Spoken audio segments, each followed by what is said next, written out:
Welcome to this week's installment of the Night Owls Disc Golf Podcast. Oh, I'm Shane. and I'm JP. How'd you like that intro? Interesting. It's pretty good, right? Yeah. All right. Kind of reminded me of what's the show with the guy? I'm not talking about like The show with the guy. No, you know how Zach Galifianakis Between Two Ferns. right? He's spoofing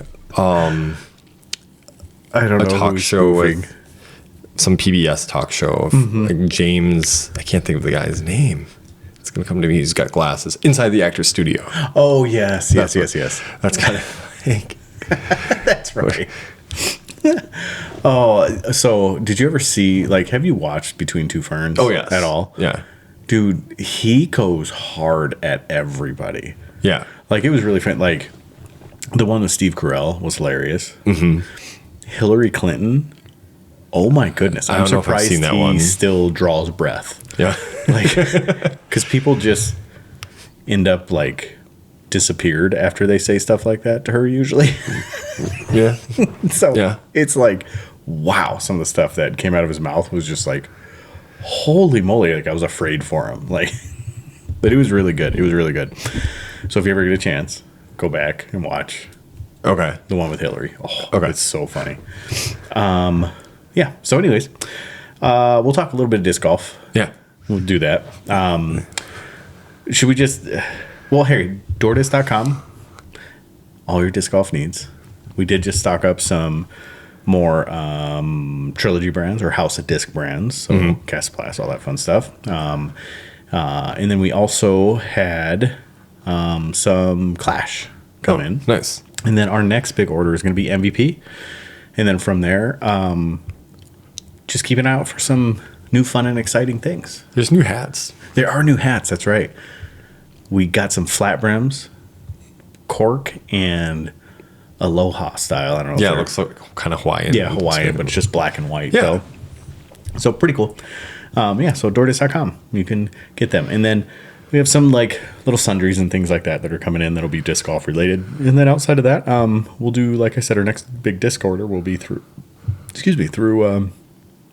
MVP, Nice. Axiom, and Streamline. So, Kevin Jones.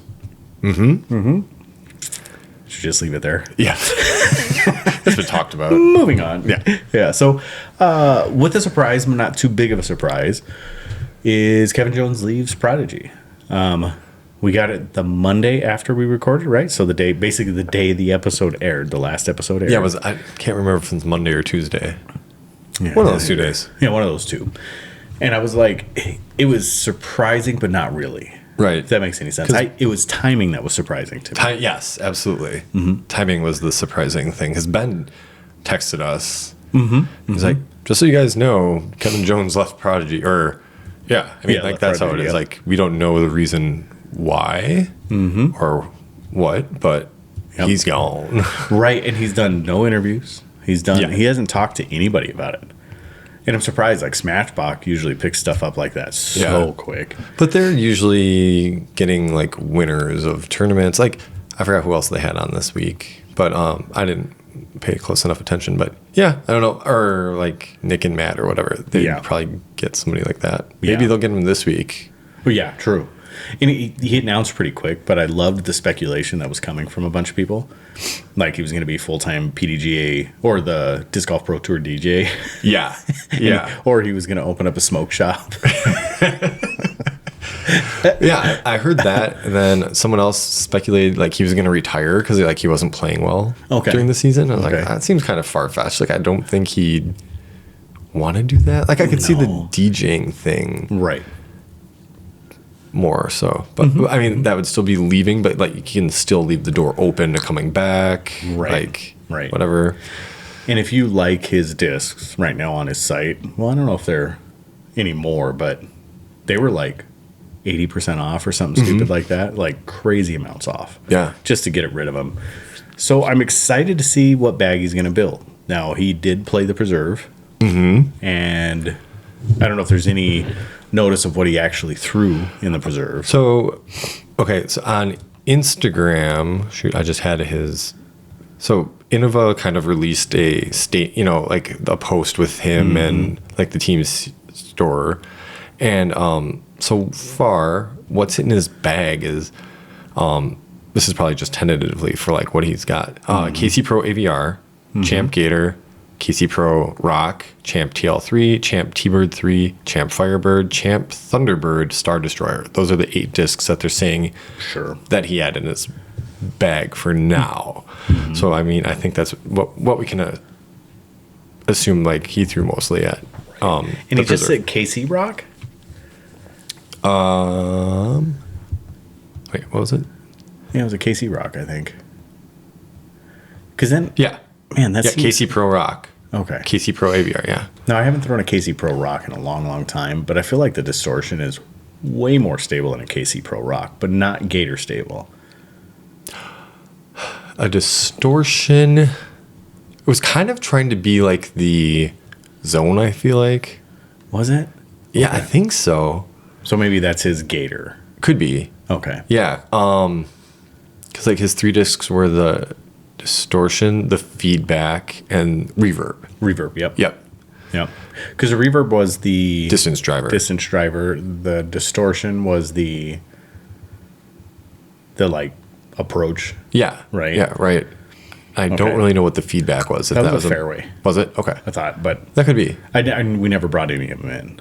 I know he had. That was one of the only ones we didn't bring in. I thought for sure I bought the distortion at DoorDesk. We had the distortion and we had the reverb, I thought. Reverb, but we never had the feedback. The feedback, okay. So, but yeah, so Kevin Jones leaves, heads to Innova. Yeah. And I love the speculation in between. And why? Do you think it was just time, or seemed like it was a good split? Prodigy gave their farewell. Yeah. Innova gave theirs. He paid homage to Prodigy, through some of his posts. Sure. And even when he said, "Hey, I'm leaving," this was an awesome 5 years or however long it was. 5.5, from Pro Discus to Prodigy. Yeah. And because we all assumed way back in the day that he was going to Innova. I just assumed from the very beginning he was going to Innova. There was that right before he signed his extension, the summer of like Katrina Dickerson leaving, which was what, 2 seasons ago? Right, because he ran an open bag for a little while, right? I thought he was talking about running. Yeah. I thought he did for a short while between Pro Discus and Prodigy, wasn't he? Yeah. Or Pro Discus didn't have a complete bag and he was throwing Innova. That's what it was. Yeah. Okay. And so then he signed with Prodigy, then they signed the extension. And like he made a big deal because he made it sound like he was going to leave Prodigy, and he ended up signing the extension, which his extension was supposed to go through the end of next season. So it would have been start of 2026. There's speculation, rumors saying that there was perhaps a performance clause in the... So we're speculating he was let go. Yeah. So Prodigy ended their contract. Yeah, or, who knows, something separated. like that. Because up until this point, he really hasn't... You can say it. He's been garbage. Yeah, okay. I hate to use that term, but like... Well, I mean, better than us, but still garbage on the pro scene. No, yeah. Which is disappointing, but... He is a guy that I just always liked. Oh, like, no, he's I like him. Yeah. He's like one of those, like, you'd want to hang out with him. And, people were saying how you haven't seen him on, he was always on GK Pro Skins. Like he and Luke Humphreys had that like banter back and forth with each other and like everything, but he hasn't been doing anything outside of disc golf. We know he got engaged to his now fiance. So I don't know if like between music, engagement, like his level of interest in disc golf, how, or what's drawing him well, and the time he can spend on the course or will spend on the course, and all those things change. It does. All those things change. Yeah. I don't know. I mean, I'm excited to see what he can do. I mean, Innova is very much the one of the OGs of disc golf. They have a lineup that is really unmatched by anybody. True. As far as maybe House of Discs if you add it all together, maybe House of Discs, but maybe not even still. Yeah, maybe not.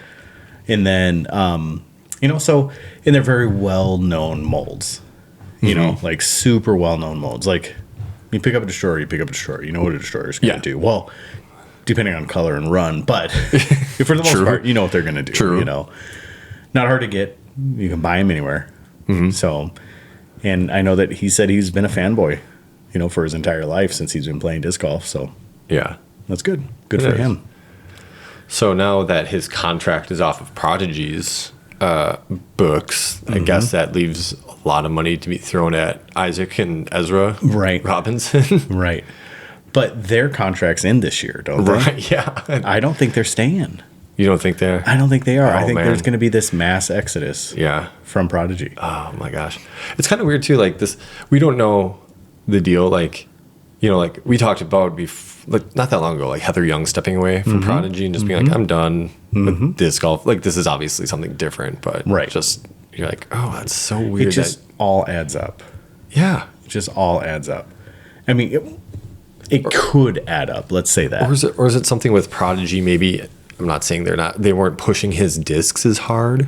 Like I very rarely ever see Prodigy discs getting pushed. Yeah. Like even Kale's discs, like the Falcor and Shadowfax, and you never. And things have changed for them. Their plastic's actually pretty decent now that their flashing is as bad. Like since they've changed manufacturing, and some of their newer runs, like that Spectra plastic or whatever. Yeah, it's good looking stuff. Yeah, it's good looking stuff. I've never actually felt it, so I don't know if it's rubbery or oily or anything like it normally is, or like the old stuff used to be. But it's really good looking plastic. Yeah. So, I am interested. Like, it interests me to see. And maybe they're being the pioneers and kind of just stepping away from the team aspect, because in reality, I think they still have a huge street team. Yeah. Like cult-like following street team. But the street team is pay to play, isn't it? I think that's what I've heard. Yeah. So more the merrier for that. Right? Exactly. You get a little bit of a discount, but you got to pay the team to play and. Or to wear their stuff. So it's a marketing. It's the same thing as Lone Star, and used to have the Team Trilogy. And they may still have Team Trilogy. I don't think you have to pay to be on Team Trilogy, though. It's just you have to carry an all-team Trilogy. You just had to carry an all-team bag. Right. Okay. I think. Okay. I swear you used to. Maybe not. No, I don't know. Maybe I'm wrong. And then there was, the Prodigy Street Team. And I've never had one of those. Yeah, and then neither did Discraft and I mean, there's like ambassador teams and stuff like that, but I don't know if that's the same. No, those are a little bit different. Those are just kind of a hey, thanks for doing what you're doing, even though you're not a good player. Yeah. So those are kind of nice. But maybe they're just wising up. I mean, so you've heard other pros say it, like most recently Macbeth said it, but you gotta be able to market yourself. Right. Like you gotta be an asset for that team. And maybe Prodigy just realizing that there's no such thing as an asset as a player. I mean, except for Paul Macbeth, Ricky Wysocki, the Crush Boys. Yeah. Well, maybe just Kevin Jones wasn't marketing himself as a disc golf player anymore. Maybe not. Yeah, because he had a couple really memorable shots that people like the falling ace, right? On an almost impossible hole to ace. Yeah. But outside of that, Kevin from falling on tee pads, that's what he does. He does it very well. But yeah, maybe Prodigy's just moving that direction. They're just pushing team away. The high paid teams away. Maybe they're going to focus on one or two people and that's it. Or maybe they're just slowly getting rid of everybody.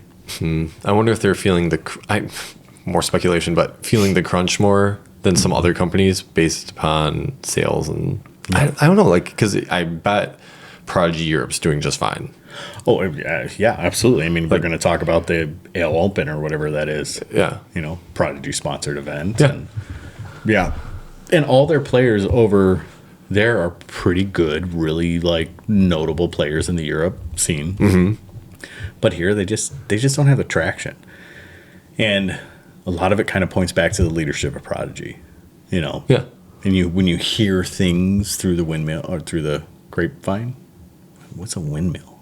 I was gonna say through the. I mean, I know what a windmill is, but through the grapevine, like that's kind of what you hear is like, oh, they're making horrible choice. They're doing this. They're doing that. You know, and it's just like, well, that sucks. You know, Right.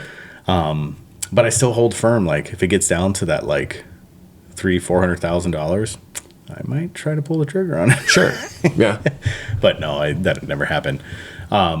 It's still a pretty valuable company, but yeah, who knows? I'm excited to see where they're going to go, but I'm also kind of like, I'm more excited to see what type of a train wreck it's going to be, you know? Yeah. Because I think the Gannon Burr timing of that probably couldn't have been worse. You know, they went through that kind of at the peak of disc golf, like the disc golf grab. Everybody was just buying everything they could, right? Yeah.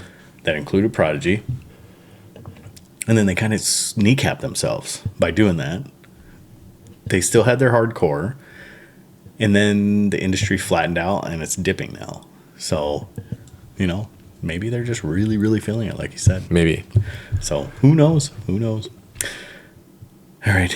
Any more to say about Kevin? No. I mean, maybe this will help him turn his season around. I don't know. Like maybe he just had like a lot weighing on him, and this will alleviate some of that pressure or whatever he was feeling, and turn over a new leaf. Yep. Sometimes change is nice. Sometimes you just a little change of scenery and help boost the mood or do whatever, and you do pretty well. So I'll hope for him for that. Yeah. Because like I said, I like him. I've always liked him. He's a good personality. So, well, let's talk about all the exciting and fun stuff and how life gets in the way. We talked about Kevin. Let's slip into Macbeth here. Okay. Is he washed up? Is he washed up? No, I don't think so. I mean, he didn't play the greatest this year, or this event at the Preserve. I just think fatherhood is probably draining him a lot more than people would suspect, even though he's out on the road. I don't know what the situation is with like Hannah and Pablo. Yeah, I'm not sure. If they're out on tour with him, if they're back home. But, a lot of sleepless nights can kind of drain you of your energy and like getting to do stuff, take away from practice or whatever it is, and I'm sure being away, if that's the case, if they're not with him, that weighs heavy on his shoulders too, like being away from your firstborn son and wife and wondering what they're up to or how they're doing and all that. Right. Like there's only so much FaceTime you can have that's like great, but I'd rather be home. Right. Yep. And there's expectations that are placed on you by everyone else and yourself. And, in Macbeth seemed to be a guy that was very routine oriented. Yeah. That's just what I envision. Right. And kids change a lot. Like they change you and your lifestyle a lot. You can be in, the best, and anyone that, more power to you if you're one of those guys that were able to keep all your routines and do all that stuff. But for the most part, like your life just revolves around those kids, right? So it is one of those things that, and you can see it like in his physical shape and all that stuff. Like he's got the dad bod, Sure. Like, because you spend your time with your child. And when you're not spending your time with your child, you're sleeping. And that's just how it goes with newborns. So, yeah, I get it. I see that. But, man, I just hope it's not the end of seeing Macbeth on the podium. I hope it's not just those random every once in a while moments, Right. Because, he's always been kind of I know he's younger than me, but he's always been kind of like one of those idol, like love watching him, his form, everything's great, all that stuff. And he's one of those guys that I always just loved watching. So it's kind of crazy within the past, like year to couple years, we have just not seen him on a lot of like lead card coverage or like doing things that you're used to seeing him do Right.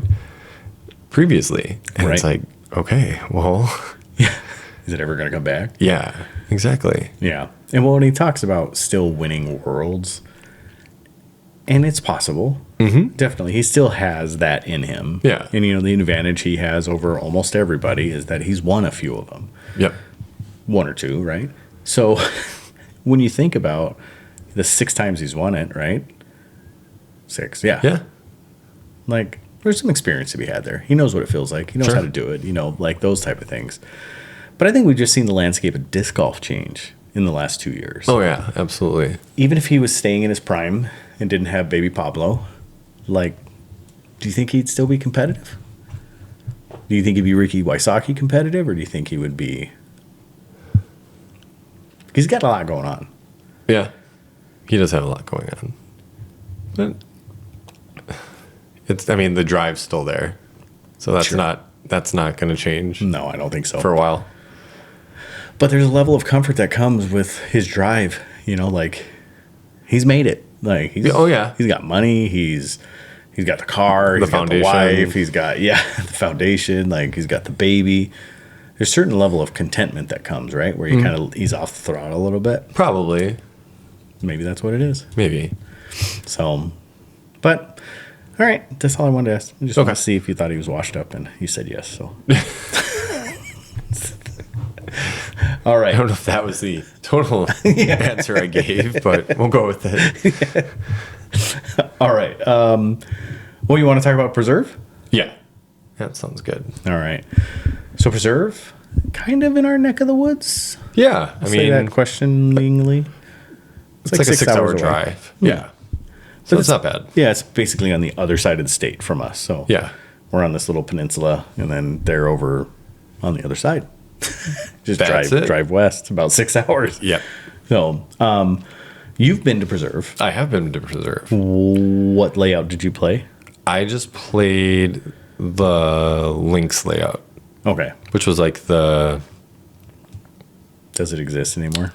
I don't know, because there's the links. Obviously, there's the black bear. There's a wolf, and then they just put in like another layout. I want to say last year, I think I just from what I remember. And then like when the DGPT rolls through, they combine a lot of the holes, and put the baskets in and stuff. So there's a number of holes I like recognize that I've played on fairways or across. Like there's a pond. I think it's hole 8 or 9 that you like throw across, and that's actually the basket is the DGPT basket is a shorter. There's another tee pad that would actually be hole 5 for the links course that you throw like shorter across there to go to like the basket there. Okay. So yeah, there's a lot of mix and match Okay. holes that I played on. There's another hole, I think it's hole 11. Like I remember the basket for, but like they played from a longer tee pad, and there's just a lot of changes. Okay. That I remember. And I think they played nothing but black bear Right. on this. In Yeah. this. Right. And I forgot that Kale actually sold the course like not that long ago. Like Oh, I think didn't know he last actually year. sold it. Yeah. I knew he sold like the pro shop portion of it. Yes, But I he- didn't know he sold the whole course. He actually sold the whole course from what I understand now. Okay. So he's just allowed to keep. Is he like an investor in it, or how does that go? Kind of crazy. I'm not exactly sure. Because like he's not even the TD anymore or anything like that. Really? Yeah. It's there's this guy Tom Odegaard. I don't know if that's the owner of the course or not, but yeah, kind of well. But oh, weird. Email to get it is airbornetour@gmail. So yeah, I don't know what the situation is. But that's what I heard. And I heard Kale had to actually bow out this weekend as well because he fell while designing a course. I think that's what Big Germ said or Yuli said on Jomez this weekend. He was supposed to play.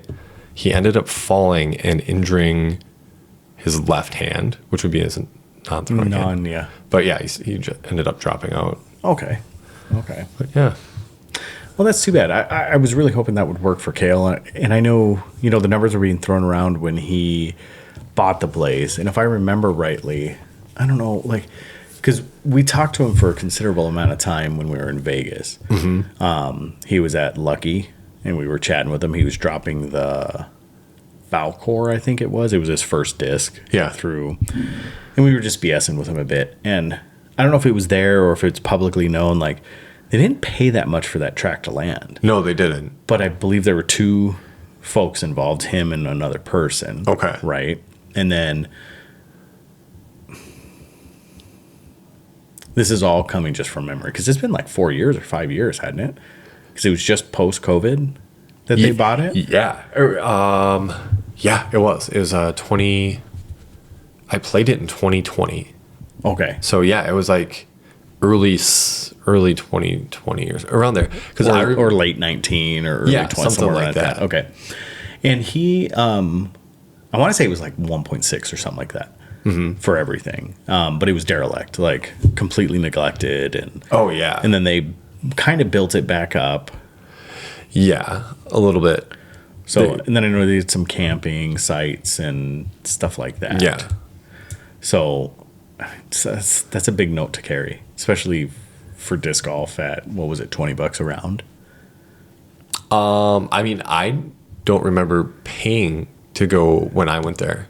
I didn't have to pay. I went super early in the morning. I went and played. We were on our way to pick up our dog in Minnesota. And I woke up at 5:30 in the morning. I got to we were staying at a Holiday Inn or somewhere 10 minutes away. And so I got to the course at 6, played the round, and as I was leaving, somebody was walking up. So I got done probably 6:45, 7 o'clock. I think it was Kale. I didn't recognize him at first. Yeah. I was just hey, good morning, whatever. And at the time, they just had a little camper pop-up as the pro shop and stuff. I probably donated some money. There's probably a donation thing at some point. Sure.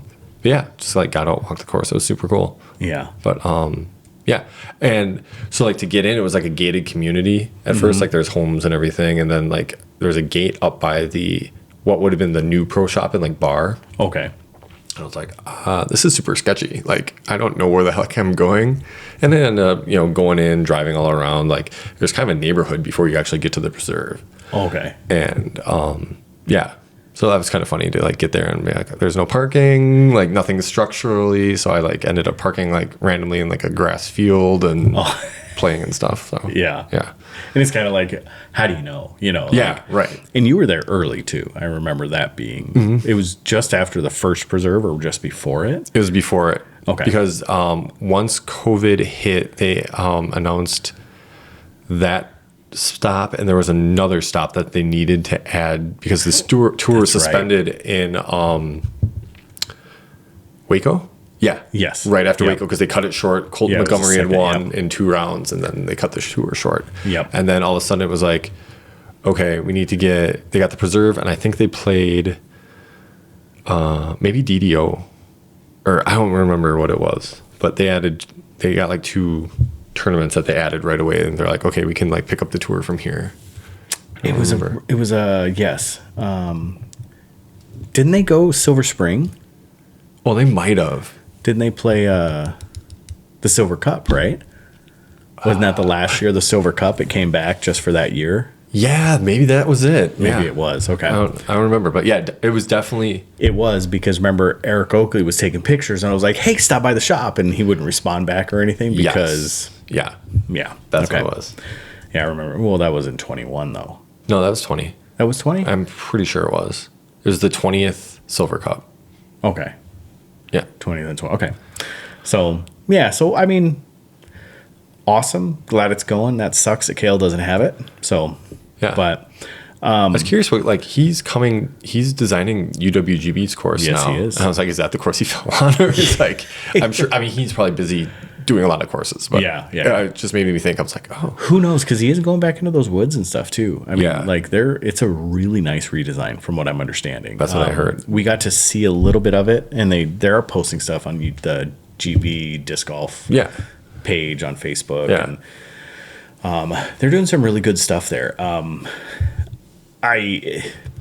That's so desperately needed a redesign. And they have so much great, like at the University of Wisconsin Green Bay campus, they have so much great land. yeah, They just did not utilize it. right. I mean, they got the golf course was like on the like cross country trails. It was kind of sort of like walking kind trail. of, Yeah. yeah. And then they got the golf course, which they closed and never used. And Right. Yeah. Yeah. They ended up closing that down, and then they started to use a portion of that, and then a portion of it went to something. But I don't know the whole politics. But all I Yeah. know is the disc golf course is going in, designed by Kale Yeah. LaVisca. So which is really nice, because in the first rumors it was somebody supposedly, and that's what I heard, that it was somebody that had nothing to do with disc golf. They were just going to design a course. Oh, crazy. And then all of a sudden the name came out, and Kale LaVisca was like, dude, Awesome. he knows a lot about disc golf. Like, Yeah. Right. he can figure this one out. Might have heard his name around there. You know. So Anyway. but that was really awesome though. Okay. Yeah, so there you go. But in the preserve, so we have 2 winners.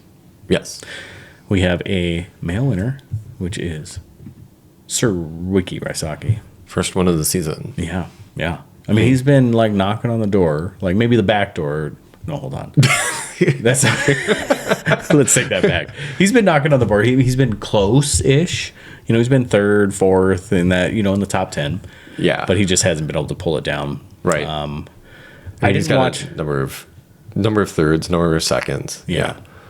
I didn't watch any of the MPO. I was able to watch just a very short amount of the FPO first round. Yep. And that was all I was able to watch. But watching Holland Handley and Gannon and, and I don't know how I missed it, but you said Katrina played She did. pregnant. Yes. Well, obviously pregnant. I mean, Yeah. but I wonder how was that? Like, was her form all goofy and jacked up? Because she was really violent in her throw. Right. Like it.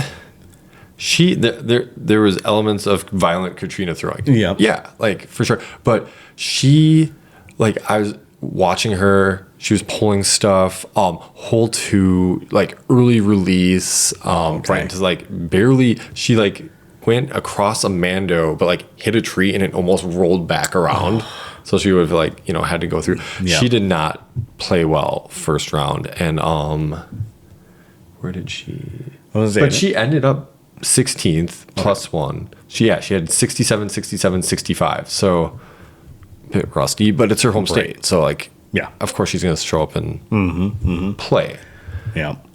Well, and good for her getting out there. It's like, you look at all those CrossFit women that are like out there with like giant bellies, like doing all kinds of crazy CrossFit stuff. Macy Valadiaz, like she was pregnant and she played for a number of stops on tour, and I think she just had her baby last week or 2 weeks ago. Okay. So I never, it was probably in my little, like, I wasn't watching much at all. But yeah, but it's, I mean, good for her. Like, I have a hard enough time playing with the belly I have. Like, I can imagine pregnant belly. Yeah, I don't know. Like, definitely, like, I don't know how far along she is, but I was just like, wow, to be out there playing, being able to throw a disc as far as she like was, and like putting and like Still doing everything she needs to do. And, yeah, Yeah. not great putting, like, right.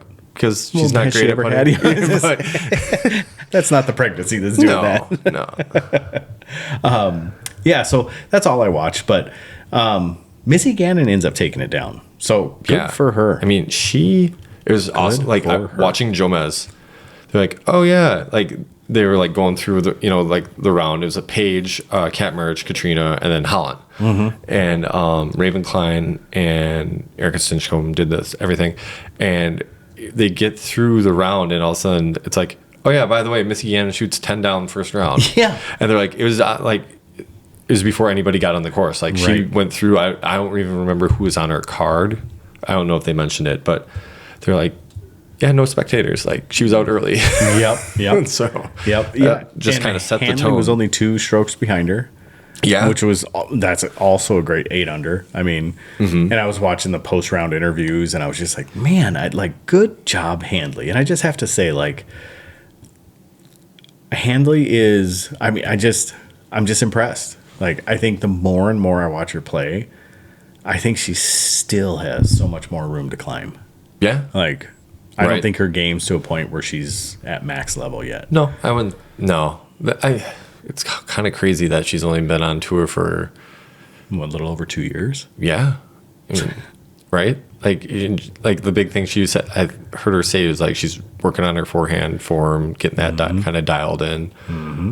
Yeah, so that's great. Rebecca Cox like made some moves. She shot up into 3rd. Maria Oliva was on lead card today. She finished 4th, owned 5th. Lique was on lead card, I believe. She kind of dropped down to 5th. I think she was up in like 2nd Okay. or 3rd. And just kind of, yeah. But let's look at the difference. I mean, what was it? 18, 16, and then 10?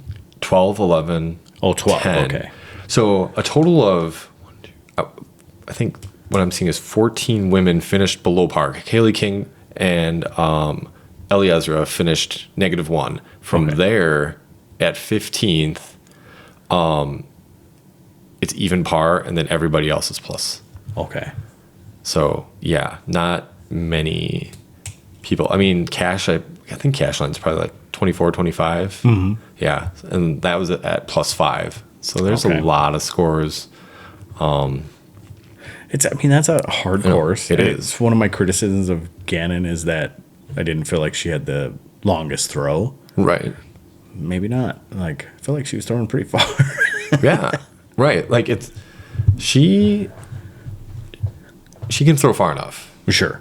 You know, like she always gets like the Missy the Gannon can, Yeah. can and Gannon, but like really it's like her putting that makes up for a lot of strokes.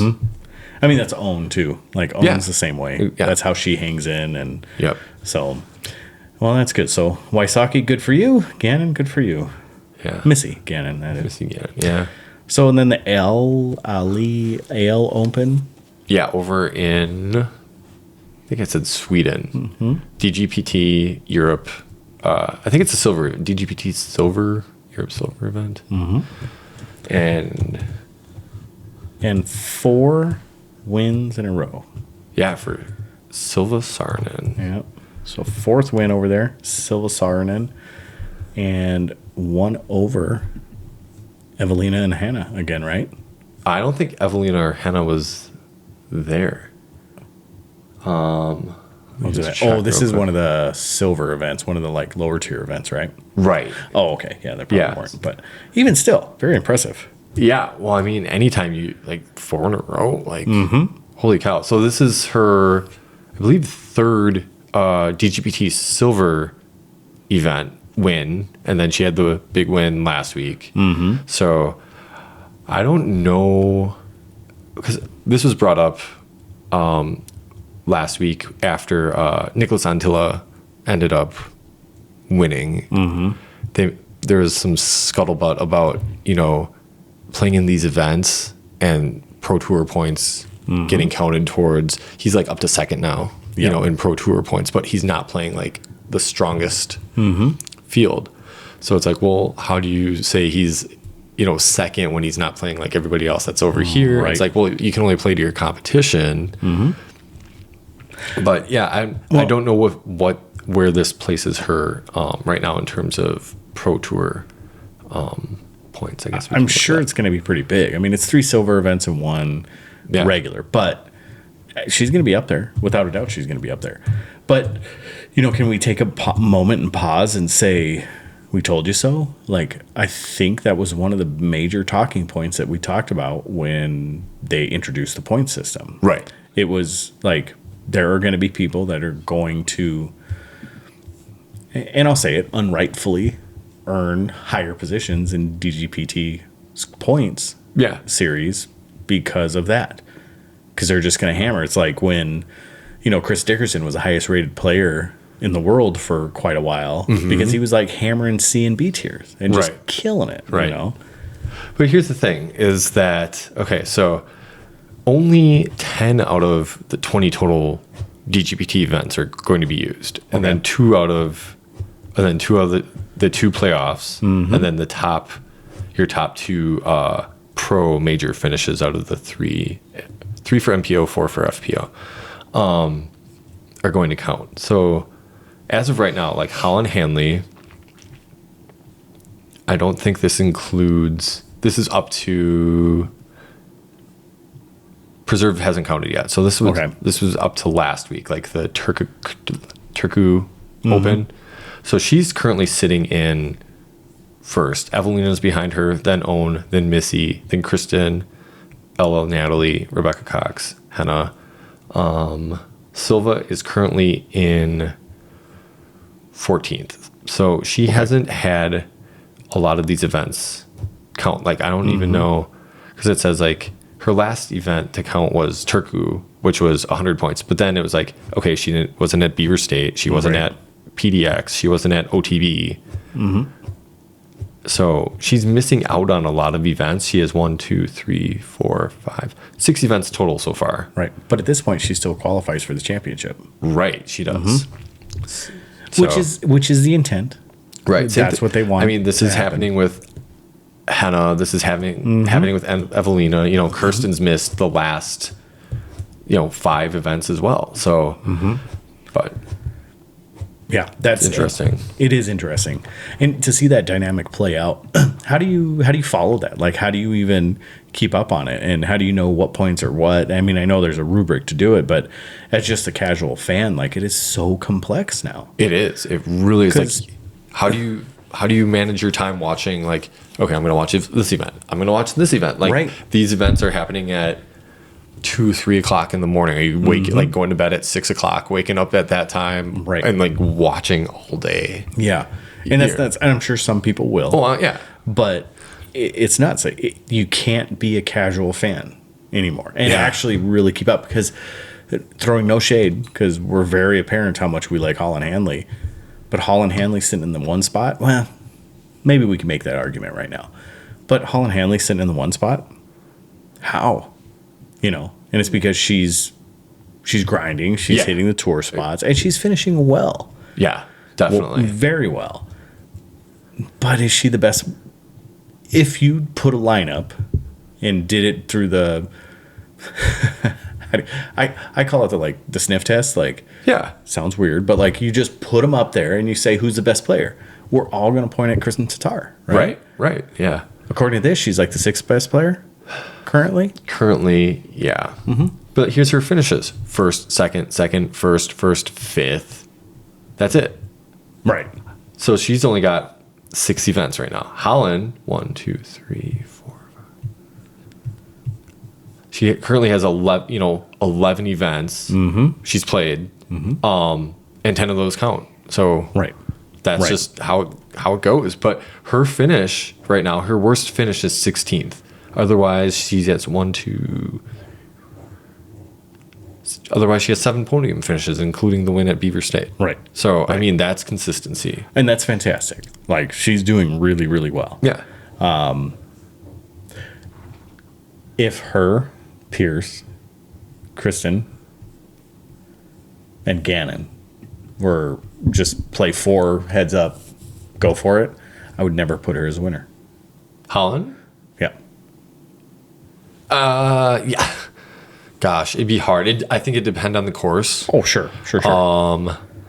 But I would say, like, Kristen, heavy favorite. Absolutely. But I would give Holland a puncher's chance against Paige and Missy for sure. Right. Well, what about Own? Like, because Own's up there. Right. You take the top 10, and I would say maybe I would consistently put her 5th. I wouldn't expect her to finish any lower than Holland 5th. Hanley? Yeah. Oh yeah, right now. Yeah. Right. I would say 5th would be a very respectable.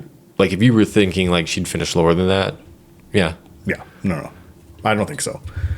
But so it's just weird. It's weird how those things shape up. And one of our biggest critiques, or one of my biggest critiques that I can remember, is sometimes, and I think it was verbatim, sometimes too much, like there is too much of a good thing.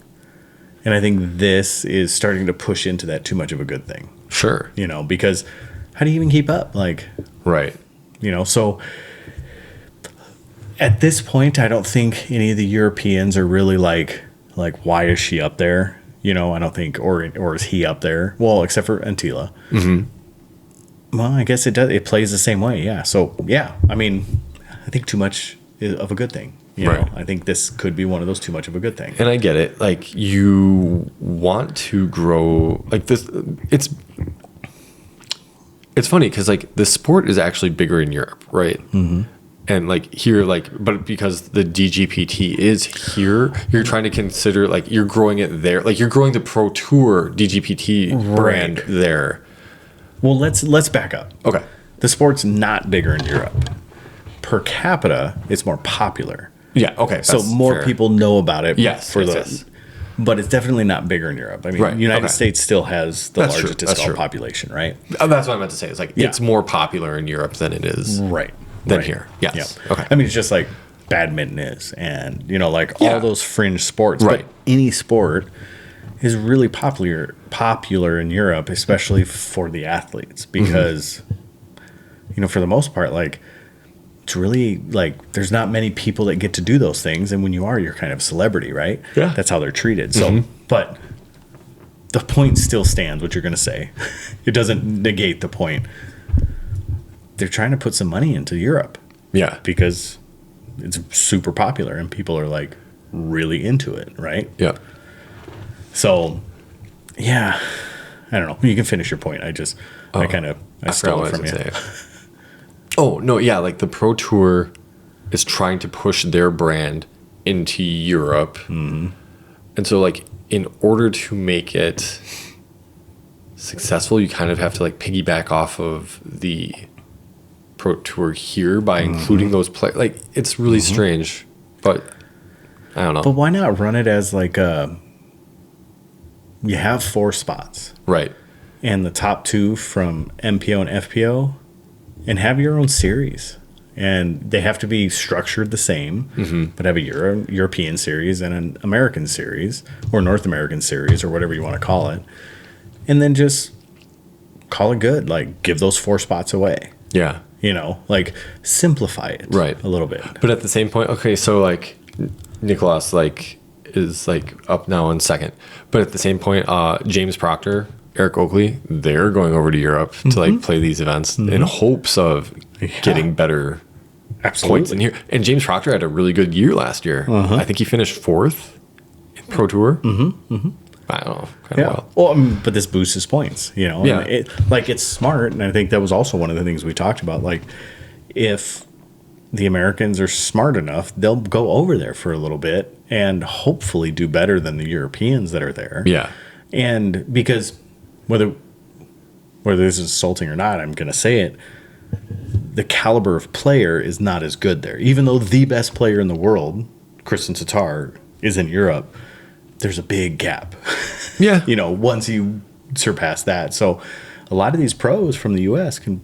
they're kind of mediocre pros here. They can go there and be pretty good headliners. Yeah. And win some tournaments. Sure. Whereas here, it's a fluke if they win.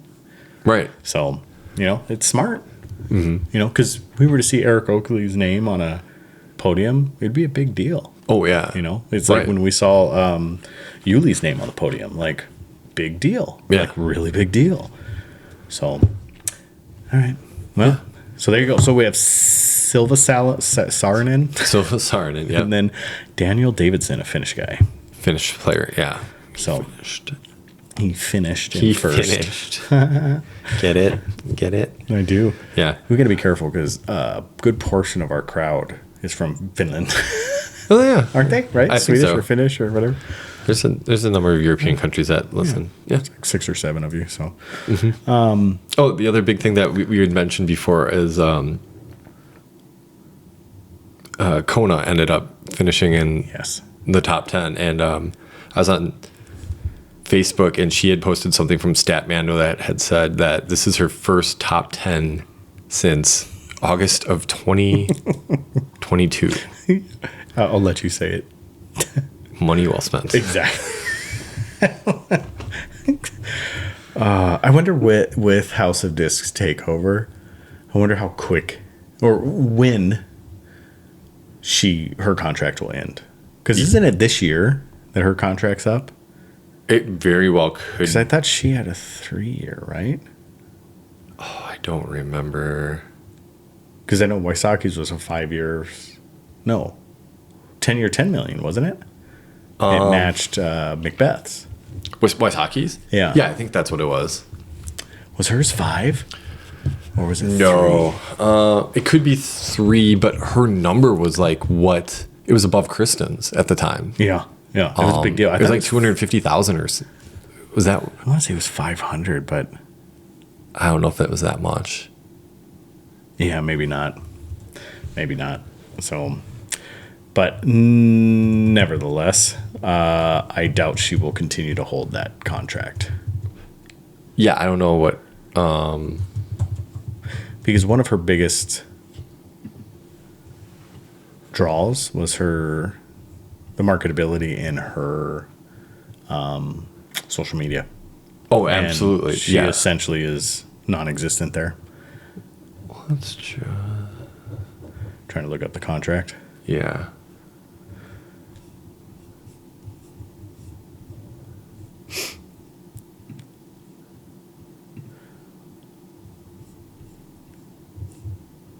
Yeah, but I still stand firm on it was a bad choice.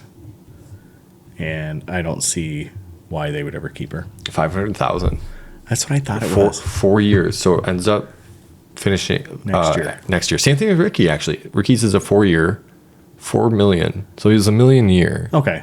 So it was a match to Yeah. Yeah. Okay. Yeah. So yeah, average value was $1 million a year. Kona's is 125,000. Kristen Tatar, her contract runs out next year as well, 500,000. And then Macbeth is through 2031, and yeah, he's got the 10-year, $10 million contract. Yeah. And those are actually the only ones on Ulti-Worlds that are known, like as far as values. I was pretty sure that Lazat was the same, was a 10-year, $10 million. I thought they announced that. I think so. Nothing was ever said about Eagles.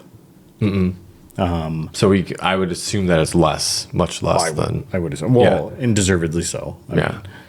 Because he got picked up like Paige's post-surgery. contract ends next year. Paige Pierce's. Oh, really? Yep. I think they'll drop her. Do you really think so? No, I don't. No. I just kind of hope they do. Holland's contract goes through next year. I think Holland could go somewhere and do something better if she doesn't get put on the elite team. Okay. I don't know why she wouldn't be. Like, that would just be wild to me that if she wasn't, but well, you know they won't go to Innova because Innova just doesn't care about women. boy. Okay. No, I don't know that for sure. I've just heard from what Jenkins has said. Okay. That's right. Like, she has a valid point. Right. About Yeah. what she has said. Yeah. Absolutely. There are a lot of people this year that have their contracts ending. A lot of people. So we can't go on a break until we at least cover that. Oh, yeah. So we have to go through November. We're talking like, I don't know when this was last updated, but there's like over half the Pro Tour people on the Pro Tour. Oh, this is going to be a good one. This is going to be a good one. This year. So we'll have to do an episode where we speculate of who's going where. Yeah. So we'll have to pull this up and speculate so then we can compare. Yeah. You always think of like, so this weekend on Tour Life, they went hard into like the whole like, oh, this is pure speculation. Like, I was like, ooh, it'd be fun. We just need to make like a little anytime like we were like, oh, this is speculation. Like, you know how that like on soundboards, like on Riverside, like they had the soundboard where you could like press something and be like, yes. who's thinking that's like speculation. Yeah, exactly. Like, something that just like pops up, you know, like that plays. Do we have one here? What is this? There you go, okay. rim shot. Yeah, rim shot. Yeah, but yeah, you press that, and it's like ooh, speculation. Oh, I like that. And they were basically poking it page. Right. Okay. I like that. I'm going to have to listen to it now. So I was noticing that in my podcast, there are very few disc golf podcasts. I don't know what happened. Wait, what do you mean? On my, just what I listen to, so few of them now. It's like I have to pull up my podcast and actually search for in my shows in my library for disc golf podcasts now. Oh, They just randomly dropped off my. I don't subscribe to a whole lot of disc golf podcasts anymore. For whatever reason, I just decided to kind of go off. But I will search disc golf podcasts and be like, hey, okay, I want to listen to this and this. Mm-hmm. But I haven't listened. I haven't subscribed to any of them lately. Yeah, I have Tour Life and all that stuff, and for some reason they're just not showing up in my feed. Oh, that's so weird. It is strange, yeah. So, but yeah, it's weird. I probably have 6 or 8 podcasts, disc golf podcasts. Yeah. And they don't show up in my feed anymore. I mean, there's a ton that dropped off that I was subscribed to, the Disc Golf Podcast. Yeah. There's some other guys that kind of talk to on Instagram a little bit, and they're like, we're going to take a break for a little bit, but it's been over a year, so I'm guessing they're not coming back. Right. Yeah. And then I noticed too, when you search, we kind of climbed a little bit. We were way far down. Now we've kind of making our way back up a little bit. Okay, good. Yeah. Yeah, because I do remember scrolling and being these people haven't had an episode in a year, and they're still ahead of us. Yeah. Yeah. It's wild to me because Dee Dee's podcast is still on there. There's some other people that's they haven't done anything, but they must still get I'm guessing people are just looking for content. Right. And they'll just listen to it for the sake of listening to it. I don't know. One, you think Dee Dee's the Disc Golf Answer Man podcast, the original one, you go back and listen, there's some gems in there. There's some really great stuff. There's some very helpful tips in there. If you're a fan of Dee Dee, Dynamic, right? It would be. I know they probably wouldn't do it because obviously it'd still be very Dee Dee centric. But if House of Discs ever had one where people just talked about the House of Discs, especially now they have, yeah, they could do so much with that. It'd be great. Intellectual property, right? Exactly. Yes. Well, if they need us to do that, I'm about it because I throw most of their stuff anyways. Sure. Should we just clip this and send it to them? Yeah. Okay. Rebrand. We'll see how it goes. We are the House of the House of Discs podcast. We'll call ourselves Italian Plastic. Yeah, exactly. Ferrari Plastic. Yeah. Oh man, you remember that, the Italian blend plastic? Yeah, that was a big deal. When that was Discmania. They're talking about their C line. They're like, "Oh, it's Italian blend." Proprietary's Italian blend. Yeah. Nobody else uses it. I'm like, man, this feels like Lucid.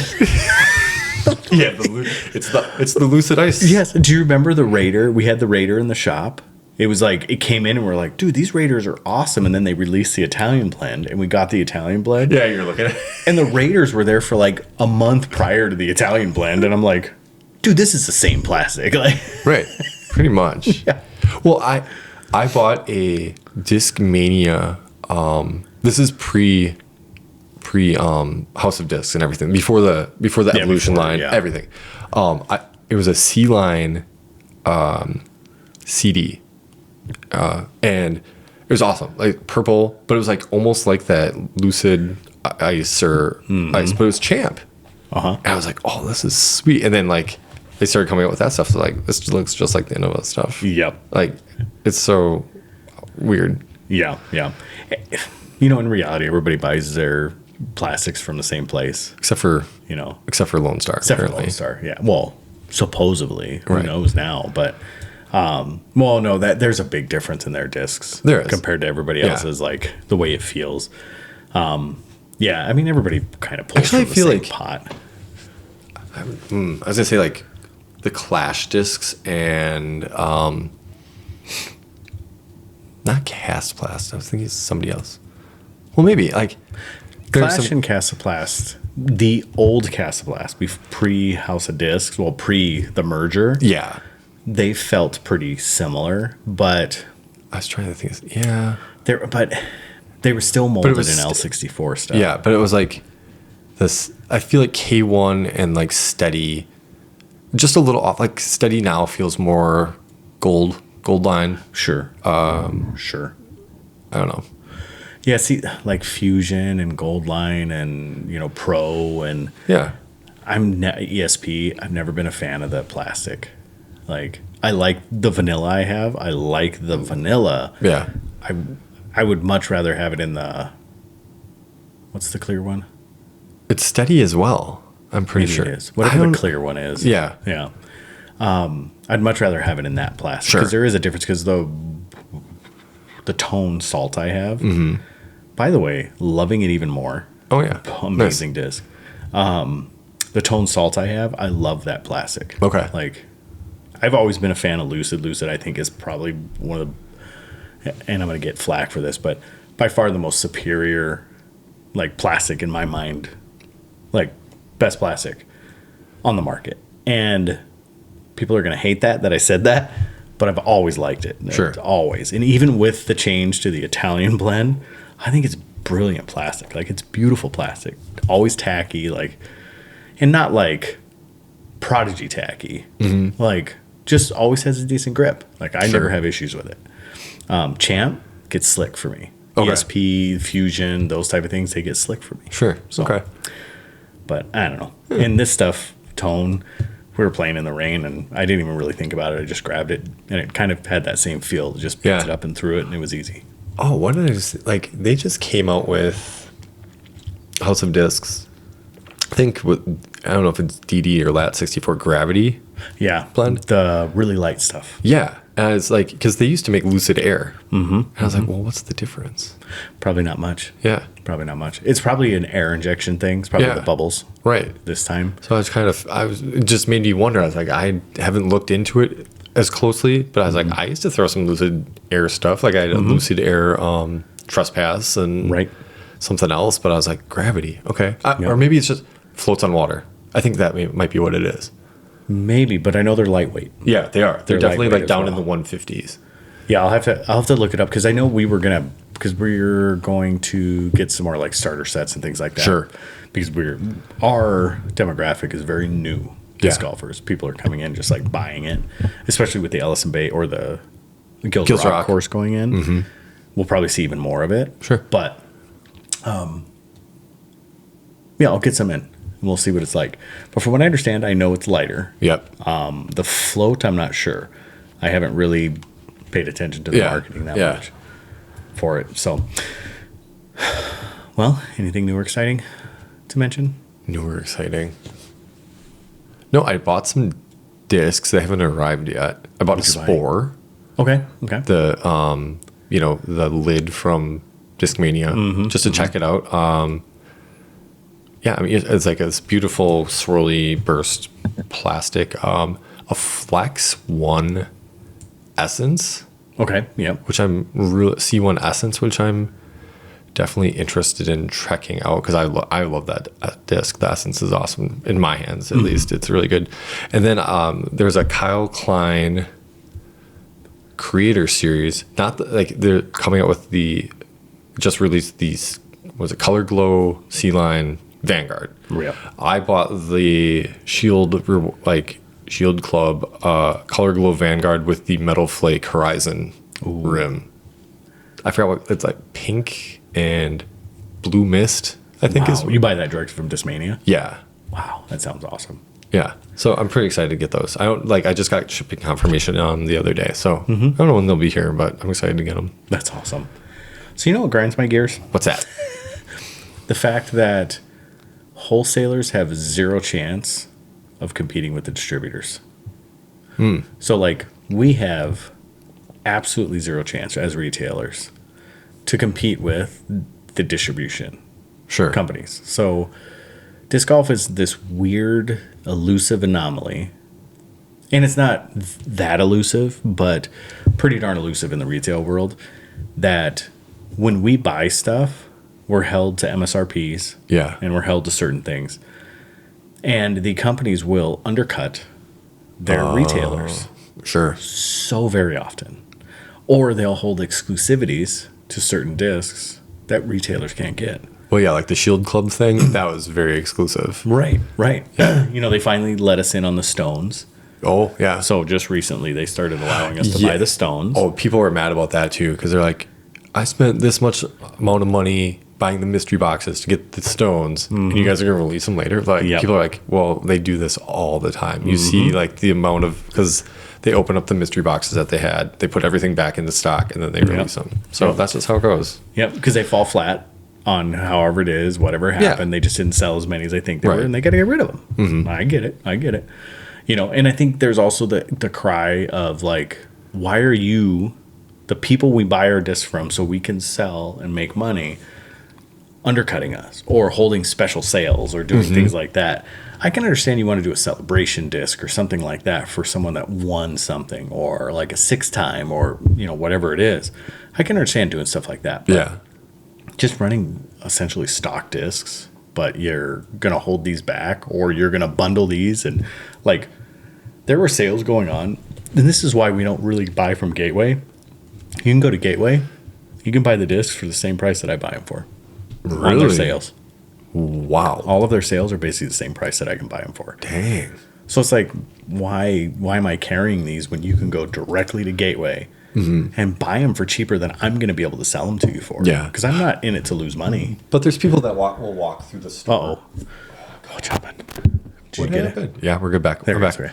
Oh, that's weird. But there are people who may not have heard of Gateway that will walk into the store and be like, what's this disc? Right. Or what's this company about? And you can tell them that. Like, so that's something that you kind of don't have over like going in.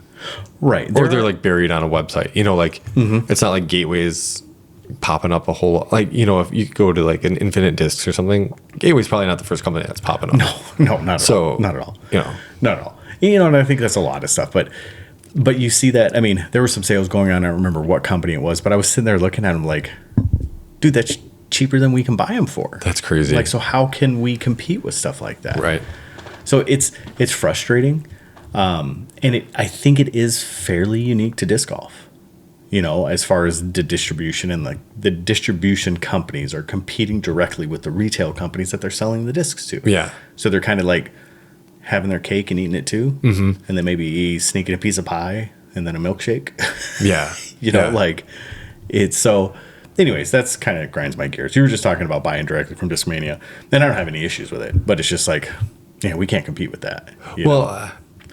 And I don't know. Like, I've kind of looked on the website, like a sport. Like, I don't know if you guys have that or not. No, absolutely. So like not. that's something I didn't think I could get through you guys. Yeah, and that's and that's stuff like for us. I'm not complaining because I know that we can do better in how we order and what we order to keep on the shelves. Sure. To lure people to purchase from us. I'm not complaining saying that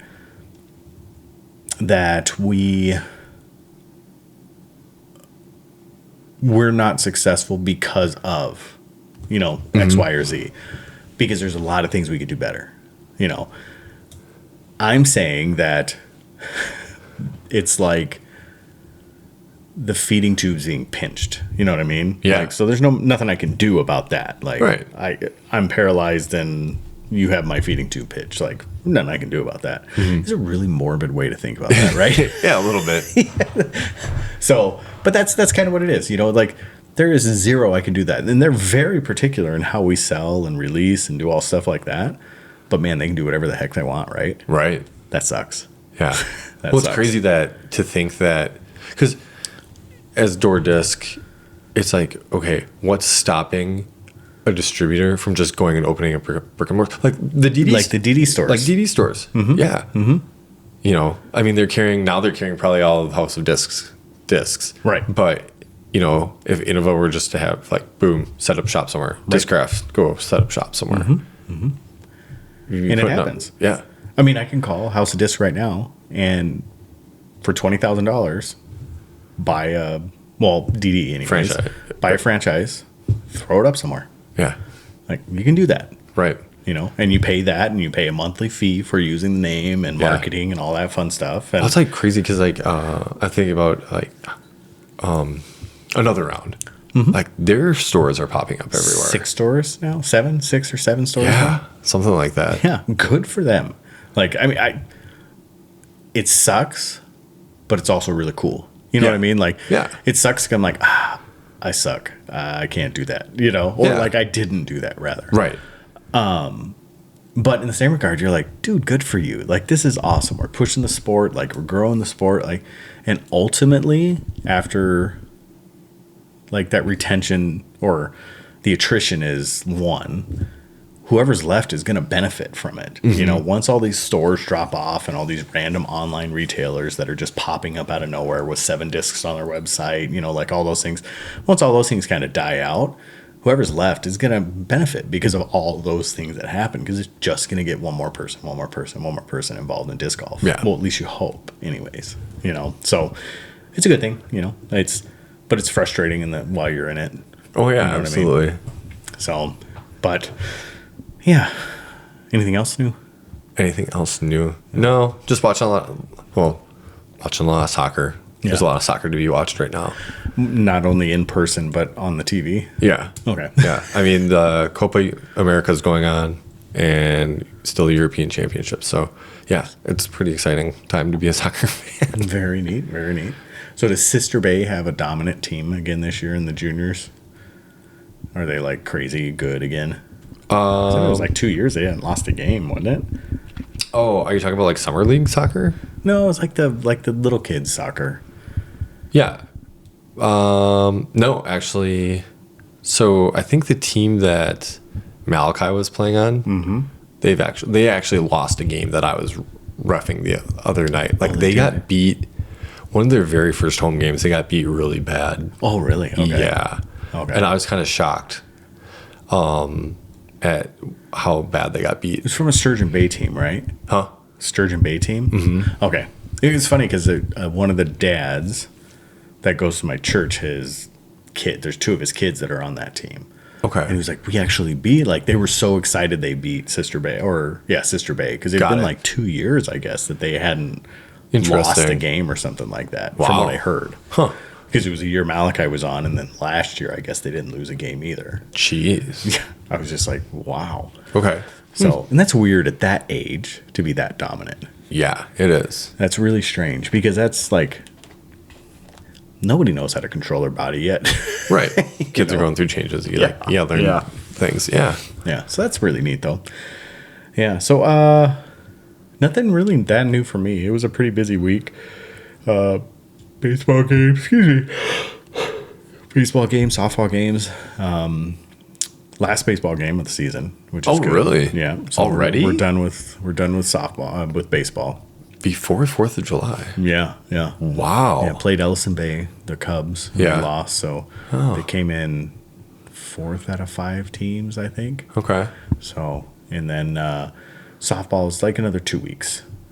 So I think 2 or 3 weeks. So that'll be done, and then it'll be like about a month of nothing, and then basketball starts. Dang. Isn't that what it is? Like basketball starts next? Could be. I can't remember which one starts next, but one of them starts next. So Volleyball? maybe it's volleyball. Is that what's next? I have no idea. Alyssa usually starts volleyball, like coaching, late to mid to late August. That's what's next. And like then. there's open gyms happening right now, I think, Okay. and stuff like that. But yeah, I don't know. Yeah. That's what's next. Yeah. But man, it's like, but we got a couple months, like about a month and a half where there's like nothing really. Yeah. So, and they're debating because Gabby had made that travel team and she's Right. like, I don't know if I want to do that again. And I'm like, you just let me know. Like, like it's exhausting, but I'll be there. Right. You know, Yeah. Just let me know. So, she's just not sure. And to tell you the truth, I don't care if she does it or doesn't do it. Yeah. You know, No reason to push a kid into doing something that they absolutely don't want to do. Right, right. I mean, definitely beneficial for her to do it, like her skills. But outside of that, like, it's a lot. It's a lot. So, but she gets some cool shirts and like, you know, gear out of it. That's Yeah. it makes our pockets a little less empty or a little less full. So, all right. But that's that. I think outside of that, my wife and I are going to be celebrating our 17th wedding anniversary. here Holy in about cow. in about a week and a half. Jeez. Yeah. So on 7707 is when we were married. Okay. So, yeah. So we are old folks. Is that 17 years or is that 18 years? 24. Yeah, 17. 17 years. Okay, I had it right. Whew. So yeah, so that's the only big milestones in our life. And we bought a happy birthday hat for our crew at Julie's. So when when one of our staff has a birthday, they get to wear a hat all day. That says really? Happy birthday on it. It's like a birthday cake. It's pretty cool. So we bought one of those. Oh, that's funny. Yeah. So Has anybody worn it yet? Not yet. The next person that'll wear it is beginning of August. But Okay. someone's birthday just passed. Yeah. And I think that person will be down to wear it. Okay. So we'll get them to wear it. Sure. And heck, if we have some customers that wear it for a couple, 10, 15 minutes while they're in, we'll do that too. Right on. So we'll make fun of people with it. So outside of that, words of wisdom to leave us on? Don't swallow mouthwash. Don't swallow mouthwash. Okay. I hear like when you're in the clink, that's the thing to do. Is it really? Is that a Robitussin? I don't know.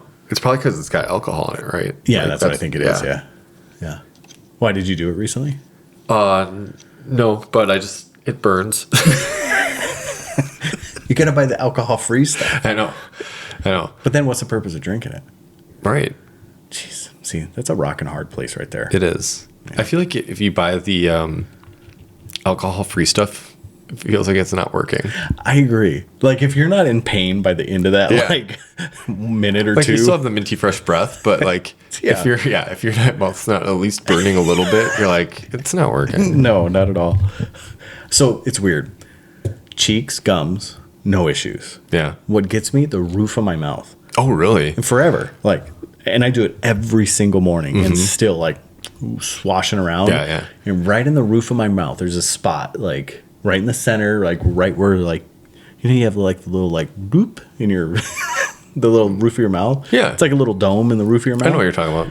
Like right at the front of that dome. Okay. It just like burns like the dickens. It's crazy.